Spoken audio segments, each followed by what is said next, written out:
Dol, pasabta ko no ko unsa magid ng diabetes. Unsa magid na mahitabo sa diabetes. Sige Dol, i-explain ako nimo kung unsa gid ng diabetes sa pinakasayon nga paagi. So dunay tulo ka butang nga imong timan-an aron masabtan nimo maayo unsa gid ang mahitabo sa mga tawo nga diabetes. So kay timani number 1, timani ang word nga pancreas, number 2 insulin, number 3 sugar. So unsa man ang pancreas? Ang pancreas mao na siya parte sa atong lawas nga ang trabaho niya mao na siya mag-produce og insulin. Mag-release na siya og insulin.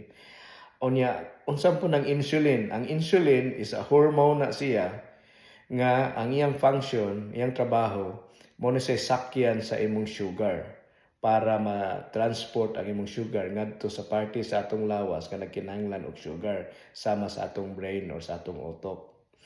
Unya unsa man ang sugar? So unsa may function sa sugar? Ang sugar mo na maghatag nato og energy, mo na makapaabtik sa atong lawas. Mao nang tulo, mao na imong timan-an. Sa normal nga tao, ang katong mga tawo nga way diabetes, inikaon nila og sugar or para sa kanon na manay sugar, mo release na to automatic ang iyahang pancreas og insulin. So wala ray problema, ma-distribute ra to ang sugar ngadto sa parts sa iyang body nga nagkinahanglan og sugar. So wala ra, normal ra siya.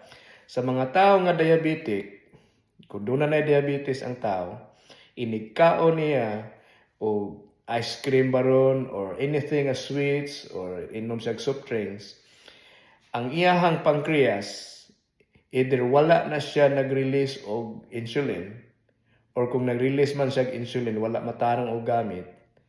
So, ang iyang sugar nga gikaon dili ma-transport, dili way kasakyan ng sugar. So, unsa may mahitabo?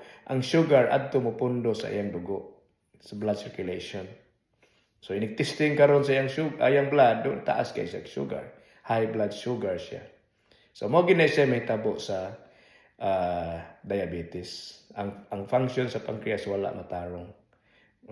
Sige. Maura na Dol, maura na sayon nga pag-explain sa about diabetes. Thank you.